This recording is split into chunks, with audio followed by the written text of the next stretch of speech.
Canto to chapter 3, Hiranyakashipu's plan to become immortal. Text number 2. Sa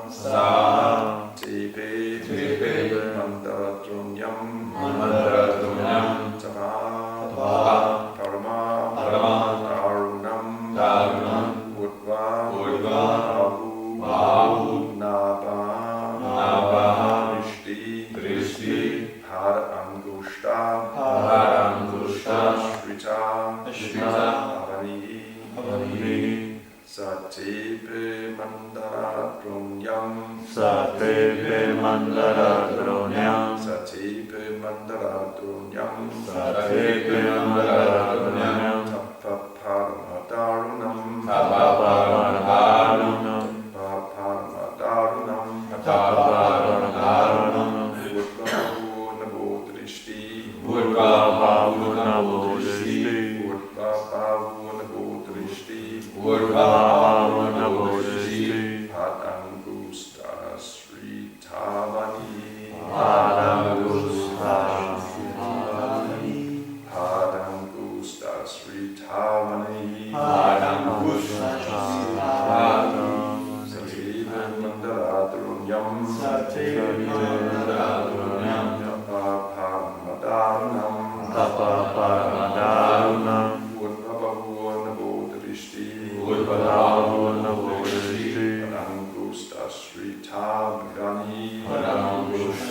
Tapa Parama Darunam Udva Bahu Naba Drishti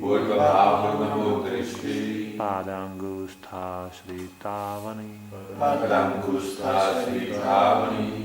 Satepe Mandaradrunyam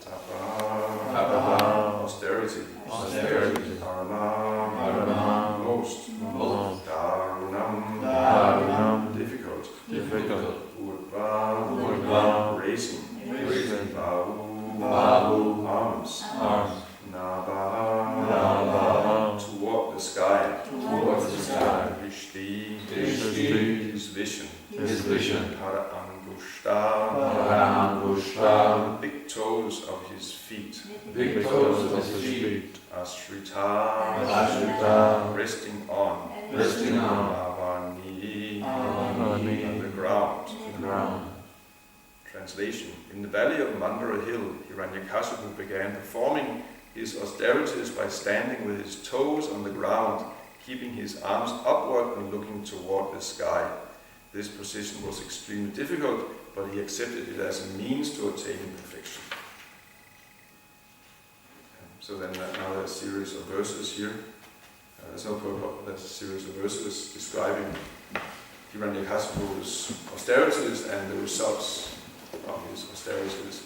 So we first see that he assumes a very, very ferocious yoga posture. He doesn't take normal asanas like that. But he simply, it's actually very simple, and everyone can do it. You simply stand on the tip of your toes and stretch your arms up in the air, and then look up towards the sky, and you remain standing like that for how many thousand years? So that's 100 years of the living. 1,000 years of the living. Okay. So determination. That's all. That's what it is. And now we hear here what is the result of such austerity? Because we do not have much experience of that, because we're not raised in a culture where austerity at all is it's not even a concept practically. It's rather be raised in a culture where comfort is actually the norm, and it's a perfection. The more comfortable and the less hardships are there, then that's perfection.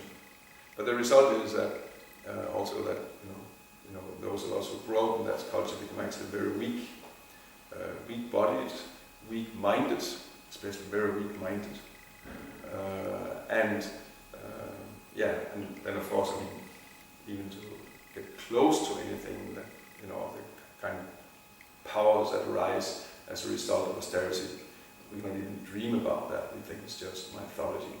But actually, no, it's not. The mind, the soul is extremely powerful actually, and the mind can be made extremely powerful.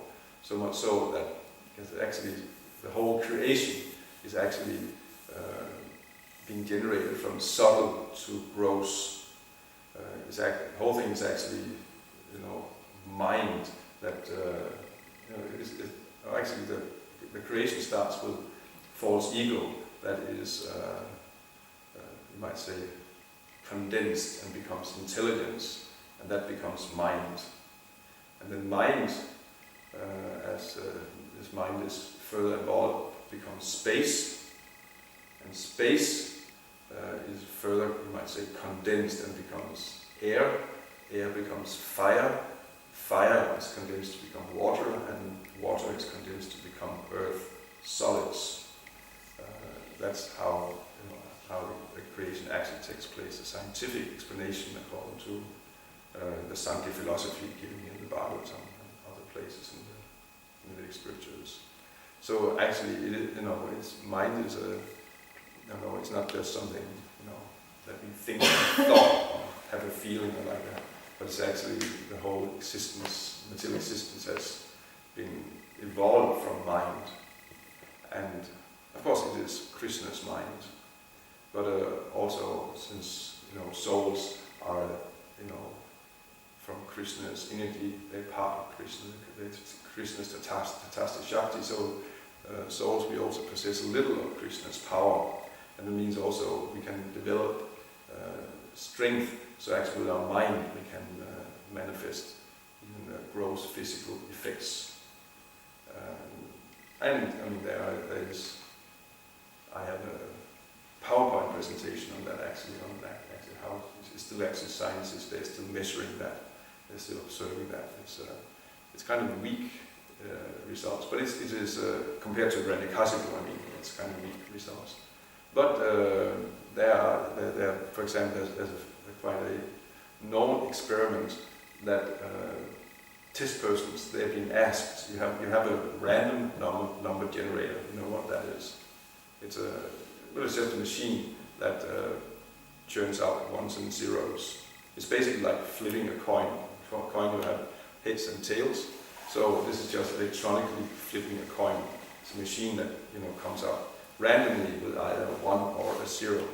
So then you can ask a test person, please, sit down and you try to influence this machine to come up with ones and no zeros. Just by your mind, think that you want it to come up with ones and and not zeros. So actually, has been performed. There was some scientists, American scientists, who I think it was in the late 80s, like that, made actually what they call a mega study. Mega study is not it's a study of studies. Mega study is a studies of studies, because it turned out that have been made hundreds of experiments like this particular experiment all over the world at different universities. They had students sitting and trying like that. So then they took all the all these results from these studies, and then they calculated them, and it turned out actually that there was an effect from being 50-50, because that would, it should be, the distribution should be called 50-50. If it's just purely random, enough trials, 1 0, so it would be evenly distributed 50-50. But it turned out it had been, there was a shift to 49-51%. So that, of course, that might not sound like very much, but actually, when they had calculated the chance for this being random, it was something like 1 out of 10 with 12 zeros after that this was chance. So actually, no, there was an effect. There was actually an effect. And so scientists are making experience, different experiments like that. So it is actually, and yeah. Anyway, I'm not going to give that lecture now, but many scientists have made experiments like that, unknown to what you read in like popular science magazines. But there are many scientists who have actually found out actually there is something there. There's something something more subtle energy, and but we don't have it to a very large degree, because we are simply weak-minded people, because we do not perform austerities. But Hiranyakasipu, he performs the greatest austerities, and thus he is able to, we'll hear what happens from that. It says here, Yata di Tibi Reje Samvartaka Ivang Shubi Tasmins Tapas Tapapyam Mane Devas Dhanani Betire. From the hair on Hiranyakasipu's head there emanated an effulgent light, as brilliant and as intolerable as the rays of the sun at the time of dissolution. Seeing the performance of such austere penances, the demigods who have been wandering throughout the planets now return to their respective homes. So that's one result we see here, that he starts becoming as effulgent as the sun. And it says at the time of dissolution, when there's a cosmic manifestation is being dissolved, what is it the sun assumes, 10 times, 100 times the power, or 1,000 times the power it has now, becomes very, very, very, very powerful, like a supernova or something like that. It's a fact. When the stars, if Swallow. Yeah, and then, but at the last, just at the very last, then they become suddenly, become much more powerful. Also according to the Vedas. Well, that's one. Not according to the Vedas. But we see here, when it does, at the time of dissolution, it says. So one can speculate there's some connection between supernova and dissolution, but that's a speculation, it's probably not correct.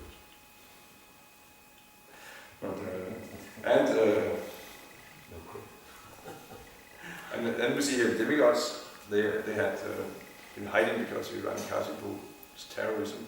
Now they returning home because he's outperforming austerities. So they come, and you'll hear that later on as some significant things happening when the demigods go back and reconquer the heavenly planets. And then it says here, Tasya Mudna Samutta Samutta Sadumo Nistapomaya Tirya Kutlam Nadolo Kan Prata Pat Visvak Irita.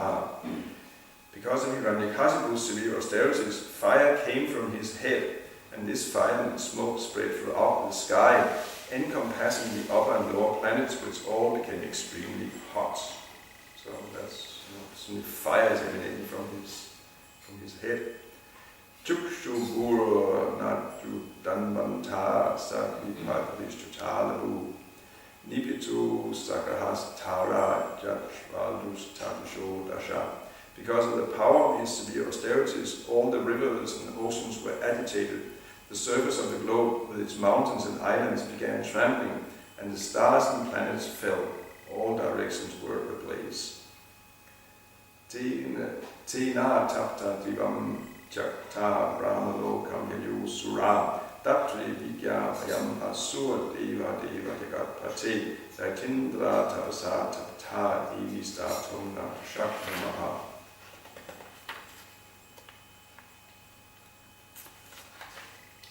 Scores and extremely disturbed because of Hiranyakashipu's severe penances.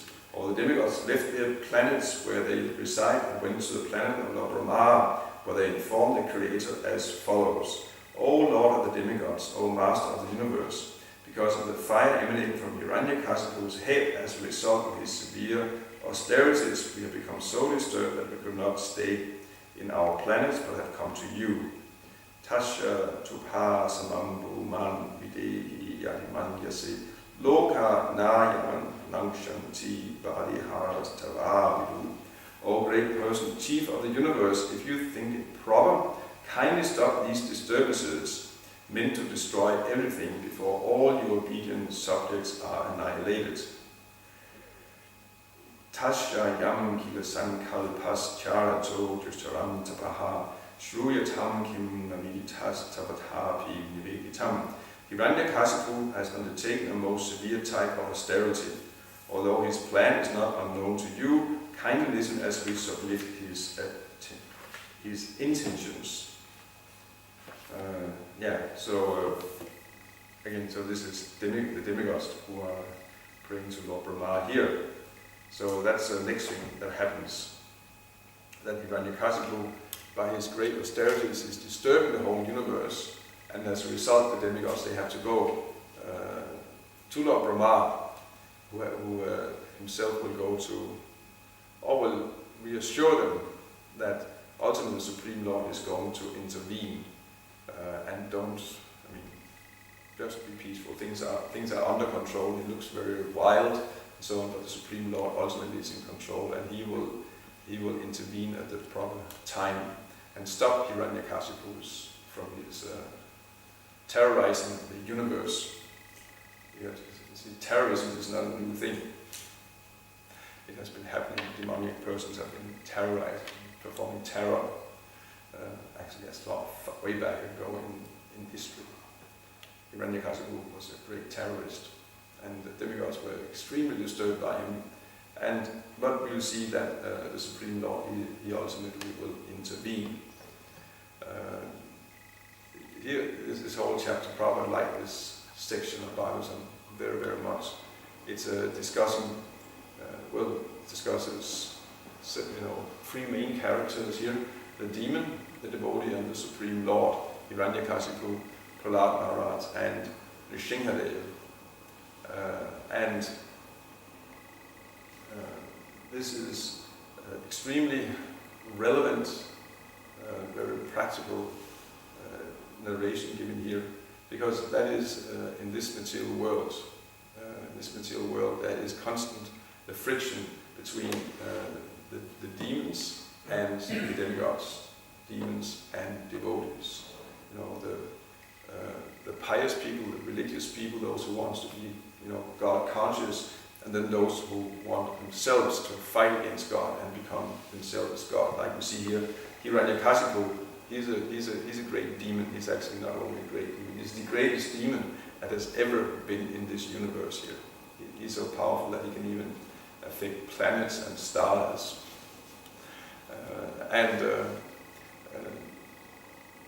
But we see that even though he's so powerful, he's able to, he achieves all kinds of mystic powers and so on. That doesn't make him, less of a demon. One might think that if someone has these mystical powers, for example, this must be something very, very spiritual. But Prabhupada says, no, that's not spiritual. That's actually completely materialistic. These powers are just different, more advanced materialism.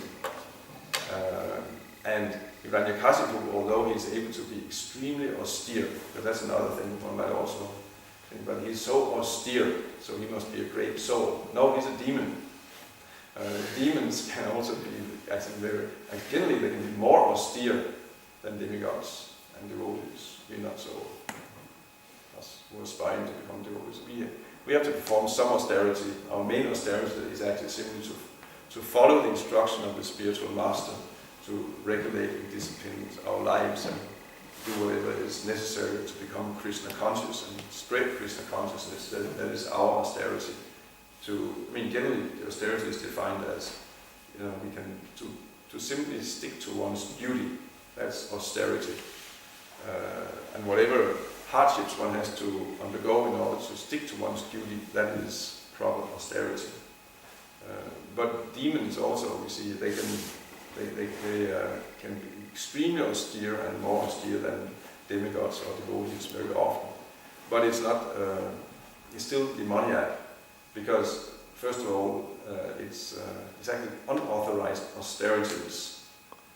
Prabhupada writes in a purport in the it's 18th or 17th chapter of the Bhagavad Gita, that those who perform severe austerities not sanctioned in the scriptures are known as demons. Where is that particularly? 17th, 18th chapter. Isn't it 16? No, it's not 16th chapter, it's 17 or 18. I think it's 17th chapter. And Prabhupada points out, for example, to perform great austerities such as fasting, or something like severe fasting, for political reasons is actually demoniac.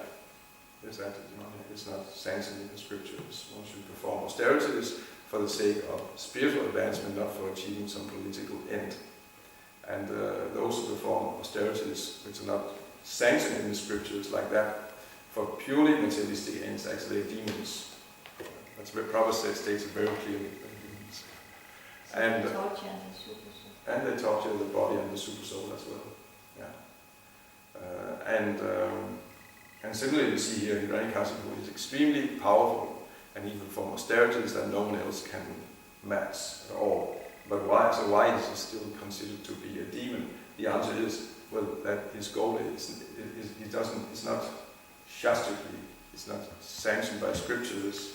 And what is his purpose? His purpose is to become the Supreme Lord. He wants to take over the position of the Supreme Lord. And that's demoniac. This is actually the demoniac mentality. There are two sides of demoniac mentality. It's called Ichya and Dvesha, desire and hate, basically. And so the great desire is that, I want to become God. And the hate of the envy is that, why is Krishna God? Why does he have to be God? And the desire is that I want to be God. And that's actually that's a demoniac mentality. And so when one wants to assume the position of God, or part of his position, part of his role, then actually that's actually demoniac. The demigod mentality is to serve the Supreme Lord.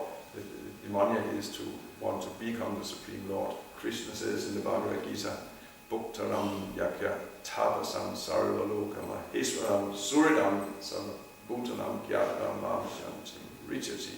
That the state is a person in full consciousness of me, knowing me to be the supreme enjoyer of all austerities and sacrifices, the owner and controller of all planets and all demigods, and the well-wisher and benefactor of all living beings. He actually can achieve peace. This is actually Prabhupada calls it the peace formula. So if you want individually, you want peace, or if you want collectively, you want peace in the world, that's actually the formula. One has to recognize and act according to the principle